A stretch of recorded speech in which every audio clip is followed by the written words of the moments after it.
बुलाया, आप आइए हैक करके दिखा दीजिए। तभी तो मैंने विश्वसनीयता की बात कही, इस्तीफा दे दीजिए ना। ये मैं दर्शकों की जानकारी के लिए बताना चाहता हूं कि कुछ वैसा हुआ की बात नहीं है, बात इस बात की है कि 4 बच्चे चले गए, हिंदुस्तानी 4 बच्चों की मौतें हो गई, पुलिस वाले घायल हुए, लेकिन आपको इस बात की चिंता नहीं है। आपको तुर्क और पठान दिखता है, ये चिंता की बात है। बच्चे बने वो चिंता की बात नहीं आपके लिए। धिक्कार आपकी ऐसी राजनीति को, शर्म आती है मुझे आपको देख के कि आपको बच्चे को चिंता नहीं है। वोटर आईडी कार्ड आ गए, कांग्रेस को बहुमत नहीं मिला।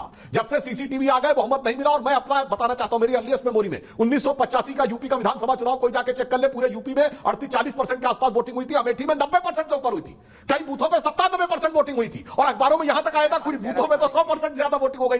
पेपर बैलेट से होता था, सब ले जाकर कहीं हो जाता था। आपने कभी ईवीएम लूटने की बात सुनी है? मैंने कहा कि बीच बीच में मौलानाओं से बयान भी दिलवा दिया जाता समर्थन का।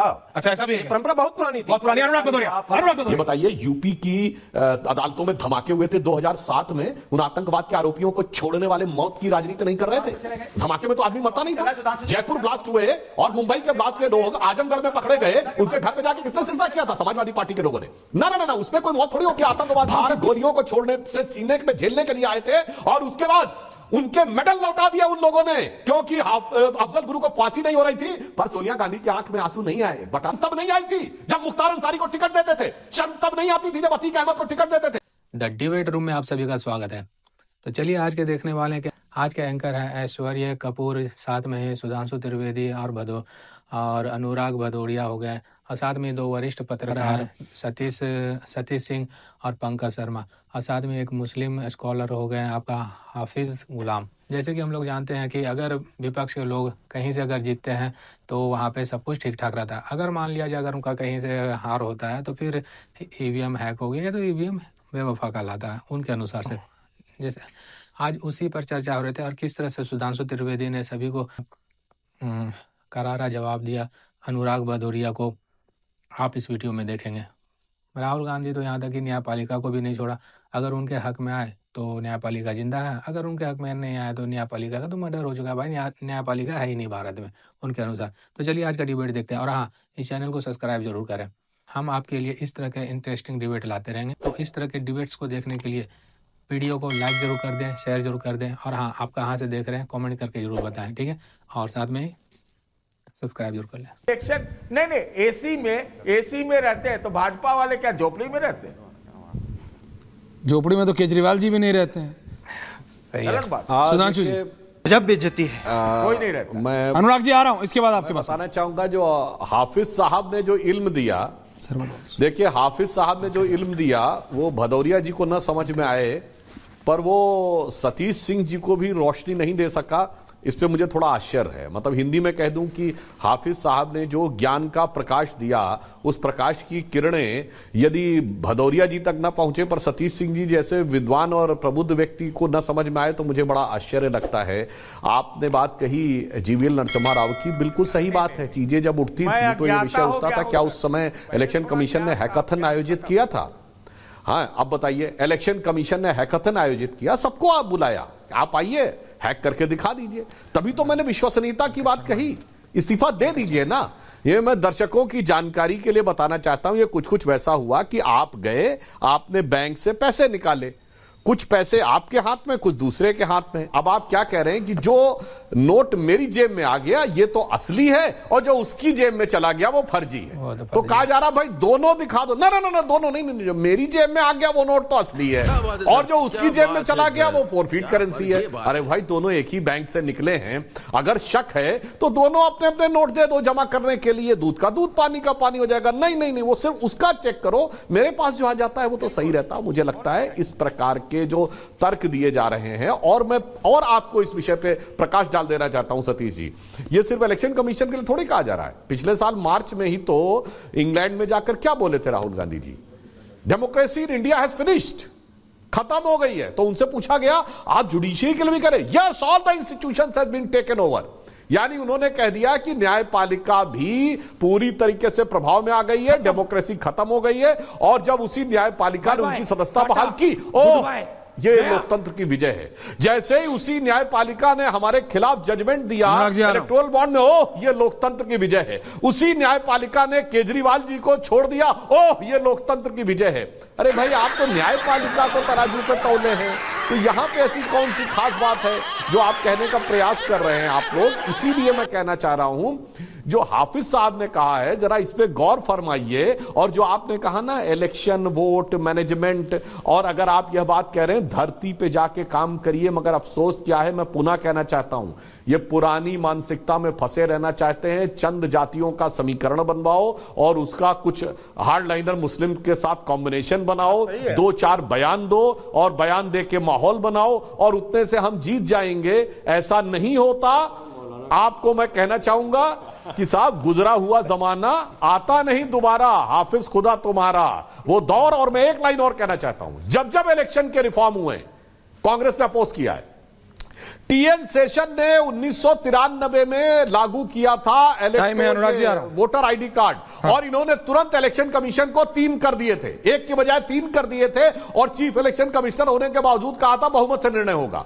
जब से इलेक्शन वोटर आईडी कार्ड आ गए कांग्रेस को बहुमत नहीं मिला, जब से सीसीटीवी आ गए बहुमत नहीं मिला। और मैं अपना बताना चाहता हूं, मेरी अर्लीस्ट मेमोरी में 1985 का यूपी का विधानसभा चुनाव कोई जाके चेक कर ले, पूरे यूपी में 38-40% के आसपास वोटिंग हुई थी, अमेठी में 90% से ऊपर हुई थी, कई बूथों पे 97% वोटिंग हुई थी, और अखबारों में यहां तक आया था कुछ बूथों पे तो 100% ज्यादा वोटिंग हो गई थी। चुनाव आयोग ने उस पर गौर ही नहीं किया कि पूरे यूपी में 40% वोटिंग और अमेठी में 90% से ऊपर वोटिंग, क्योंकि पेपर बैलेट से होता था, सब ले जाकर कहीं हो जाता था। आपने कभी ईवीएम लूटने की बात सुनी है? ओके, सुनी ना? कभी नहीं।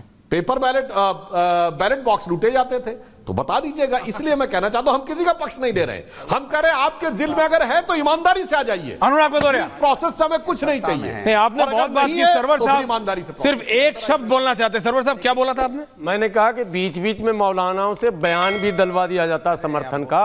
अच्छा, ऐसा भी है क्या? परंपरा बहुत पुरानी थी, बहुत पुरानी। अनुराग भदौरिया, अनुराग भदौरिया, अब वो ऐलान का असर तो हो नहीं रहा, इस बार महाराष्ट्र में उल्टा पड़ गया। देखिए अनुराग जी, ओके, देश का दुर्भाग्य पंकज जी आ रहा हूं। क्या है? इस देश का दुर्भाग्य ये है कि यहाँ पे देखिए 2 विपक्ष पार्टियां बैठी हुई हैं। सत्ता पक्ष के सुधांशु जी है, विपक्ष से हम बैठे हैं। हम अभी तक मात्र 2 मिनट बोल पाए। आप अकेले हैं क्या? अभी लगातार 5 मिनट फ्रस्ट्रेशन, ये कुंठा कब निकलेगी? में 25 मिनट। सतीश जी को नहीं बोल, सबको लाइए। सतीश जी के राजी देखिए, मिनट में सतीश जी ना बोले, अरे सुन लीजिए ना, पंकज जी ना बोले, सरवर साहब ना बोले, बस यही बोले। हो गए ये लोकतंत्र। सुनिए, बोलिए ना, ये अरे बोलने दीजिए। ये लोकतंत्र में हमला नहीं तो क्या? 37 मिनट में 25 मिनट सुधांशु जी बोलेंगे, वो यहाँ इतिहास बनाएंगे, आप हम लोग को बैठा के दिखाते रहे। बॉस ये वाली घड़ी मुझे भी दे दो, चाहिए मुझे। विपक्ष वाले हमको घड़ी है नहीं, दे दो। ये लोकतंत्र है। लोकतंत्र की हत्या तो सरेआम यहीं हो रही है, दूसरी जगह तो बात ही छोड़ दीजिए। हमारी बात हमें नहीं कहने दी जाती है। अब मैं अपनी बात कह लूं। सुधांशु जी ने कहा कि आ रहा हूं सुधांशु जी, बोलने के बाद कौन सी शक्तियां यहाँ पे आ गई, तो 7 सीटें जीतने के बाद शक्तियां आ गई ना बीजेपी की, जो नफरत की राजनीति करने लग गई और वहां दंगा हो गया। सही कह रहे थे आप बिल्कुल सही कहते हो कि जो शक्तियां कैसे पैदा होगी 7 चुनाव जीतने के बाद। दूसरा आपने बोला तुर्क और पठान की बात पे, आपने कहा देखो समाजवादी पार्टी, हमने तुर्क पठान की बात कर दी, बड़ा बिलबिलाने लगे। अरे भैया, मैं 4 साथियों की 4 बच्चों की मौत हुई है, जिनका परिवार बर्बाद हुआ है। बच्चे जिस घर के जाते हैं सुधांशु जी, उस घर का घर बर्बाद हो जाता है। जो आपको दर्द नहीं हो रहा है, हमें उस बात का दर्द हो रहा है। मुझे तुर्क पठान की बात नहीं है, बात इस बात की है कि 4 बच्चे चले गए, हिंदुस्तानी 4 बच्चों की मौतें हो गई, पुलिस वाले घायल हुए, लेकिन आपको इस बात की चिंता नहीं है। आपको तुर्क और पठान दिखता है, यह चिंता की बात है। बच्चे मरे, वो चिंता की बात नहीं आपके लिए। धिक्कार है आपकी राजनीति, शर्म आती है मुझे आपको देख के कि आपको बच्चे को चिंता नहीं है। चौथी आप बात क्या कह रहे थे बैठ के यहाँ पे कि समाजवादी पार्टी का रूप देखिए, ये इनको जिस गाड़ी में लगा भाजपा का झंडा। अरे भैया, भारतीय जनता पार्टी का झंडा देखते ही लोग कहने लगते देखो नफरती लोग हैं, ये नफरत के लोग हैं, ये हिंदुस्तानी की बात करते नहीं है, ये नफरत की राजनीति करने वाले लोग हैं, ये नफरत की बांटते हैं, ये नफरत का बाजार पे लेके घूमते हैं, चारों तरफ नफरत बांट के सत्ता पाना चाहते हैं। सत्ता इनको इतनी प्यारी है, किसी कीमत पे चाहिए। चाहे हिंदुस्तानी आपस में लड़े, हिंदुस्तानी आपस में मरे, बट इन्हें कोई फर्क नहीं पड़ता है, क्योंकि इनको राष्ट्र से कोई लेना देना नहीं है, राष्ट्र से कोई मतलब नहीं है, राष्ट्र की उन्नति से मतलब नहीं है। बीजेपी की उन्नति और सत्ता से मतलब है। धिक्कार है सुधांशु जी आपकी ऐसी सत्ता को, धिक्कार है आपकी राज्यसभा को कि आपको लोगों की मौतें होगी, उसमें आप खोज रहे थे तुर्क और पठान। हम कहते हैं, हम जब बात करते हैं पीडीए की तो हम जोड़ने की बात करते हैं, लेकिन किसी की मौत हो जाएगी तो हम खड़े होंगे कि हमारा हिंदुस्तानी है। हम उसमें जात नहीं देखेंगे, जब मौत पे जात देखते हो आप, ये चिंता की बात है। शर्म की बात यह है सुधांशु जी, इस देश में जब भारतीय जनता पार्टी की सरकार आई है, ये देश को जोड़ने की बात नहीं कर रही है, ये देश की एक ओके। की बात नहीं करती। सनातन तो प्रेम की भाषा सिखाता है, आप नफरत की भाषा बोलते हो, तो आप सनातनी कैसे हो? सनातन तो जोड़ कैसे हैं आप सनातनी? Okay, Sudhanshu Trivedi, now ending comments. सनातन का बांटो काटो अनुराग जी, करता है। आपको 1.5 मिनट में समा बांधने का देता हूं, फिर आप तो हमेशा से 2.5 मिनट में अपनी बात रखते हैं। आज सिखाया है। देखिए, कोई अपने आप को, मेरे को पता है आप जब बात शुरू करते हैं तो आप 1.5 मिनट पहले आप मेरे को गरियाते हैं। मैं अपने आप को गाली देने के लिए शुरुआत में आपको 1.5 मिनट हर बार देता हूं। अभी हो गया। सुधांशु जी, एंडिंग कमेंट्स ना। हाँ, आ रहा हूं सबके पास, कोई बात नहीं। देखिए, समाजवादी पार्टी की जो प्रवृत्ति उपचुनावों में दिखाई पड़ी कि उसने कांग्रेस को एक भी सीट नहीं दी, वही सपा की प्रवक्ता की डिबेट में दिखाई पड़ रही है कि पंकज जी बोले, सतीश जी बोले, हाफिज साहब बोले, उससे मतलब नहीं, सिर्फ मैं बोलना चाहिए, मैं, बाकी सबको मैं गिनती में नहीं लेता हूं। अब मैं इनको बताना चाहता हूं मौत पे राजनीति कौन करता है। ये बताइए, यूपी की अदालतों में धमाके हुए थे 2007 में, उन आतंकवाद के आरोपियों को छोड़ने वाले मौत की राजनीति नहीं कर रहे थे। धमाके में तो आदमी मरता नहीं था। जयपुर ब्लास्ट हुए और मुंबई के ब्लास्ट के लोग आजमगढ़ में पकड़े गए, उनके घर पे जाके किसने सिजदा किया था? समाजवादी पार्टी के लोगों ने। ना ना ना ना, उसमें कोई मौत थोड़ी होती थी। भारत की संसद पे हमला हुआ और हमले में जो जवान शहीद हुए, अनुराग जी गाजरा कान खोल के सुनिए, वो लोग दंगे में गफलत में मारे गए लोग नहीं थे।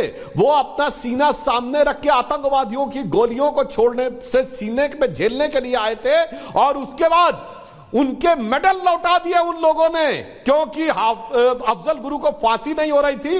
पर सोनिया गांधी की आंख में आंसू नहीं आए बटाला हाउस इनकाउंटर के आंख। क्यों? वो जो लोग मारे गए, उनकी कोई जिंदगी की कीमत थोड़ी थी जो भारत के सुरक्षा करने। शर्म तब नहीं आई थी, शर्म तब नहीं आई थी जब मुख्तार अंसारी को टिकट देते थे। शर्म तब नहीं आती थी जब अतीक अहमद को टिकट देते थे।